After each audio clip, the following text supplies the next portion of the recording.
This is The Opinions, a show that brings you a mix of voices from New York Times Opinion. You've heard the news. Here's what to make of it.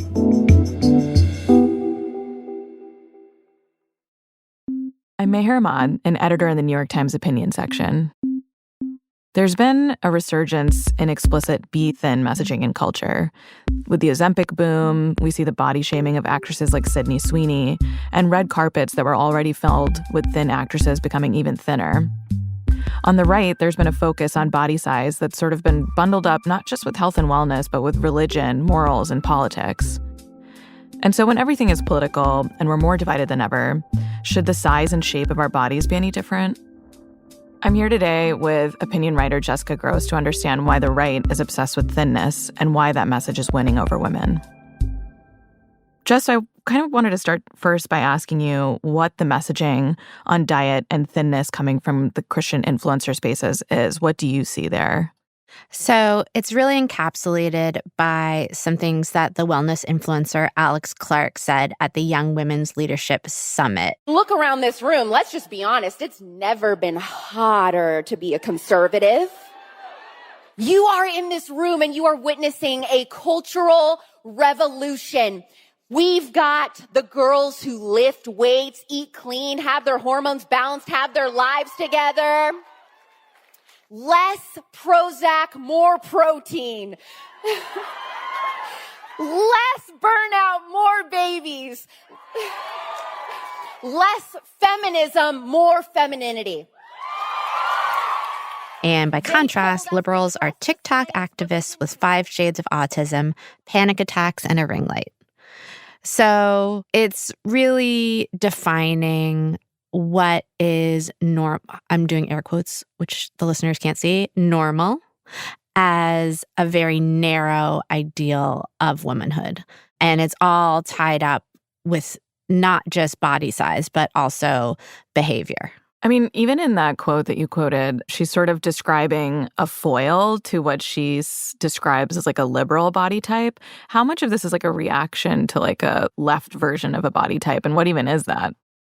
So I think it's a reaction to the body positivity movement, which I would say peaked about 10 years ago. And it was the idea that weight is not tied directly to health, and that you can be healthy and not rail thin. You would see models who were not modeled size on runway. It was never predominant. There was like one. And brands were more kind of bullied into making more size-inclusive lines. So often if you are above a straight size, which depending on the brand, I think is, 12, 14, it was very hard to find fashionable clothes. And so there was a movement to be more inclusive and recognize the fact that the average American woman is not a sample size. And so I would say that was never the only thing that was mainstream. I mean, I remember at the time, parents of teenage girls were like, yeah, the body positivity movement has not reached this middle school. So I don't ever think that it was dominant. And it wasn't just liberals, but I think it was liberal coded. And who are some of the big names specifically in the like Christian diet trend or conservative women diet trend? Who are the voices that you're seeing? So Alex Clark, who is a podcaster, a wellness influencer, who we already mentioned. Then Liv Schmidt, who was associated with this term skinny talk. Skinny solutions for daily life is today's video while I get ready, because being skinny is a lifestyle, not a diet. I don't think she talks about politics too much, but she has appeared in conservative magazines like Evie, which is a magazine geared towards conservative young women. And then folks like Ballerina Farm, who's a trad wife influencer. I am going to show you what my day looked like today. I wake up, nurse Flora Joe, then we get the kids fed and ready for school, which is in a little schoolhouse we have here on the farm. I know they sell products from their store that are emphasizing a meat-heavy lifestyle as healthy, which, is all, again, it is part of mainstream culture. I mean, you can't throw a rock without hearing somebody talking about protein, which I've also written about before, but it's just putting the conservative gloss on it. what about the messaging is putting the conservative gloss? Because I think, as you said, a lot of this feels familiar territory, and like, especially the fixation on protein. I mean, Khloe Kardashian came out with a protein popcorn, which, like, what is that? But I'm curious about how it overlaps with Christianity in particular, and like what makes these influencers pair diet cultures with more of like a religious or moral tint. So there's long been a history of, there's a whole sort of Christian publishing universe, right? And they've long tried to take things that are popular in the mainstream and put their own spin on it. And I went back and I read a book that was a bestseller about 10 years ago, written by the megachurch pastor Rick Warren. The book is called The Daniel Plan, and it features a blurb from Dr. Oz, so it's sort of tied in with our current administration. And the book includes things like Satan does not want you to living a healthy life because that honors God, and why should God heal you of an obesity-related illness if you have no intention of changing the choices that led to it. So there's a distinct idea that overeating or gluttony, which is, one of the 7 deadly sins, is immoral, and if your body size is not whatever society thinks is an appropriate body size, that is a sin. And then there's a whole thing which really dovetails into the Maha movement about the purity of food. And that also can be secular. You hear tons of people who are not religious talk about toxins and, eating things that are bad for your body and how that is morally abhorrent. But I think that there's a sort of direct language of sort of sin, gluttony, and you see it all the time with creators on social media who directly talk about it that way, that overeating is sinful, gluttonous, bad, morally impure. No diet can give you the spirit of self-control. Only God can do that. And obviously, these ideas go back thousands of years. And the other fruits of the Spirit in Galatians 22 through 23 are joy, peace, faithfulness. We can have all of that in this fitness journey if we're doing it in God and through the power of the Holy Spirit. And that is my prayer for you today, okay? These are very old ideas that are just, consistently repackaged for a modern value system. Mm-hmm. I mean, that's one thing I'm interested in with these particular influencers is like the desire for, the way that they look or how they like behave should be in line with certain values that are politically aligned with the conservative movement. How do you see the political aspect of it pairing with the way that these women are presenting themselves physically online and in the world? I mean, it's all traditional gender roles, right? I mean, that litany of things that Alex Clark listed, it's like marriage, babies, fitness, protein. It's all one very narrow image. And anyone who is not conforming to that image is sort of outside the circle. And it's also in a moment where we do see fewer female leaders across the board, I would say Democrats and Republicans. And so the idea that women should be physically smaller goes along with the idea that they're not going to be the ones out front taking up space. Yeah. I mean, you touched on this, but like in a lot of ways, the desire to be thin is just so ubiquitous in time and millennia, but also on all sides of the political spectrum. I'm curious about how you see the left version of like aspiring to thinness, especially in this current moment, and how that compares to this more conservative value system. Like, are they unique in promoting thinness, these conservative influencers, or are they just part of the general environment right now, which is kind of like okay with being unabashedly pro-skinny? Yeah, I mean, they're just co-opting what's already in the water. And I think what happened with the body positivity movement is it got co-opted by the wellness movement. And so people stopped using language like, oh, I'm doing this to be thin. I'm doing this to be healthy. Here is a glimpse into everything I ate today to just fuel my body and feel my best as someone who loves to cook and eat healthy and all the good things, but also believes in balance and feeling good from the inside out. So let's just get into it. But healthy was always synonymous with thinness in the mainstream. And also, it's very white. I think that there's lots of cultures who are not so obsessed with thinness, but we're all sort of reacting to the mainstream dominant public messaging that we're all getting. And, there's lots of studies that show, people who are overweight, and especially women who are overweight, are discriminated against. They earn less money. They are treated more poorly in public. It's not just a media creation fixation. It's it has real world consequences.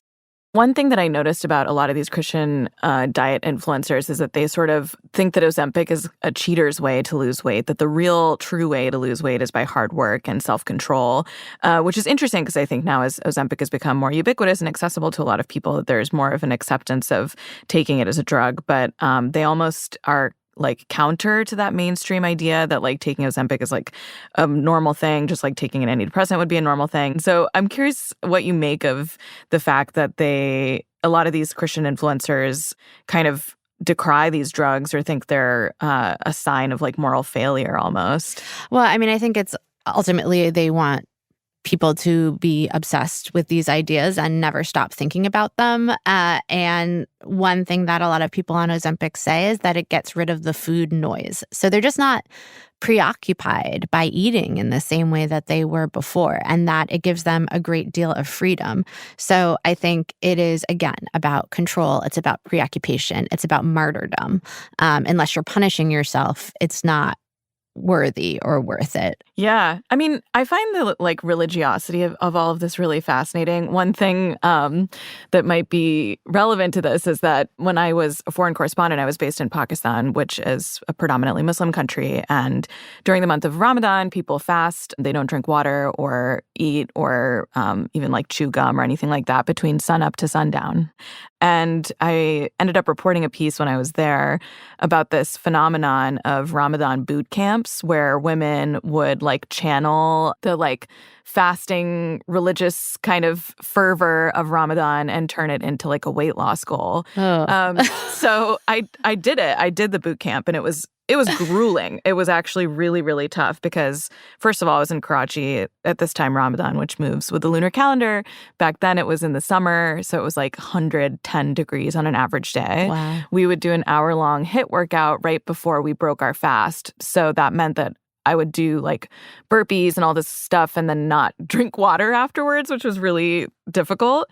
But a lot of the boot camp's focus was on self-restraint and the month of Ramadan, you're fasting because you're trying to access higher thoughts and you're thinking of people who don't have food. And there's all these purpose kind of morals behind why you're doing this. And it's to develop empathy and, feel closer to God. And they kind of took all of that and then applied it to weight loss. And I found it both sad, but it also made sense to me that would of course happen, But when I walked away from the experience, which, by the way, the process of which I lost an unhealthy amount of weight in a very short amount of time. I'm sure you did.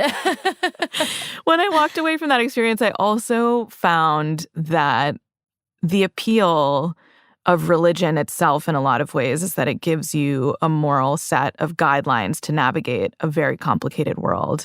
And when I look at these Christian diet influencers, in a way, the appeal to me is totally apparent because especially when it comes to, all things, but with food, American food culture is so confusing. There's so many options.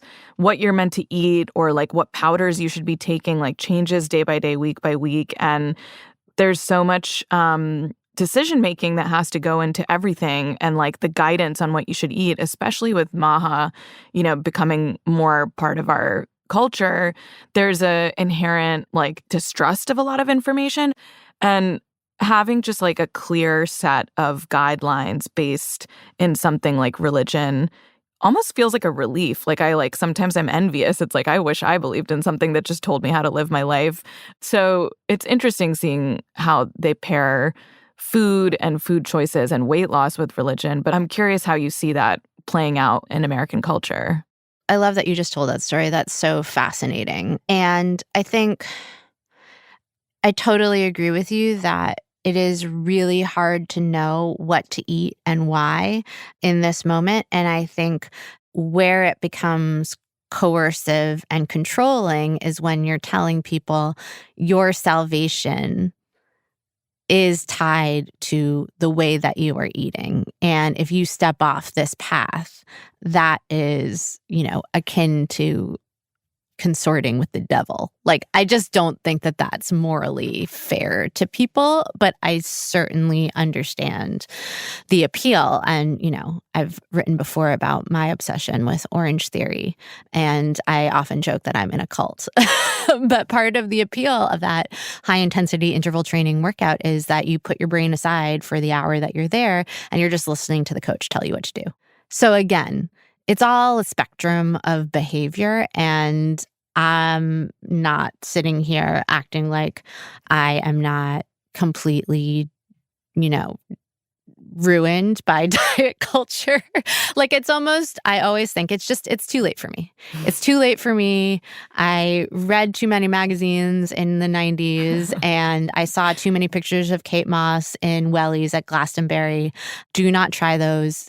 If you are under 5'10", they make you look so stumpy, which I learned the hard way. So it's almost like I think I write about these issues and think about these issues so much in a Maud Flanders think of the children way. I want so badly for my daughters and the kids growing up today who are just inundated with images and visuals of extreme thinness all the time to be more skeptical of what they are seeing and figure out a healthier, better way. Yeah. Just to bring it back to kind of like the appeal of religion that lies just beneath the surface of this trend, I was wondering, especially because you've reported on religion in this country a fair bit, how you see the vision of like diet culture being fully formed versus the left version or the left's answer being sort of more of a chaotic like disarray of ideals. Like I kind of see this across the political spectrum, not just when it comes to the aesthetics of what conservatism looks like, but conservatism to a lot of Americans is like, here's a vision of what this country is supposed to look like. It's supposed to be white picket fences. It's supposed to be a husband and wife and their kids, and the wife is thin and the husband is this, and they go to church, and like, this is what this country is meant to be. And for a lot of people, having a clear idea of what that vision is appealing, because if the left feels like I don't know what that even looks like, that's harder for people to graft onto. Do you see that happening outside of just diet culture? Like, is that part of the thing that draws people into more religious, conservative political viewpoints? I think definitely conservative, less so religious, because religious also requires them to go to church and have this whole other set of beliefs and behaviors that younger generations are really not showing that they want in big numbers. I've written about this numerous times, but if you look at the percentage of Americans who identify as Christian and who go to church regularly, it just every generation silent on down is a lower percentage of people who are, even if they define themselves as Christian, attend church weekly. It's just, they don't want to do it. So whether it is sort of as a cultural identity, certainly conservatives have an upper hand in terms of a very clear message of what to do, who to be, what to look like, what America means. And I think that they've been very savvy in the past couple of years about understanding that politics is downstream from culture. But if I have to have another conversation about who is the left's Joe Rogan, I am going to throw myself off a cliff.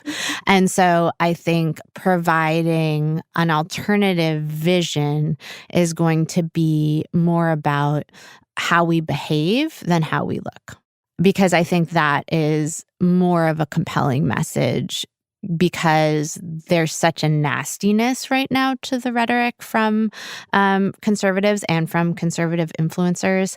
I don't know that the left is going to be able to compete on the clarity of vision, but they might be able to get somewhere with the clarity of behavior and morality. So if there's no Joe Rogan of the left, as you said, is there an Alex Clark of the left? Is there an alternative in that way too? Well, I mean, we've seen Michelle Obama's podcast do incredibly well. Kylie Kelsey, who I love, also is an example of someone who actually has all the things that Alex Clark talks about, but is very open and welcoming and warm. I love her vibe personally. So I think that there's opportunities to have a version of wellness that isn't so intimately tied to body image and shaming. Well, this feels like a good place to end our conversation. Thanks, Jess, for being here. Thanks so much for having me.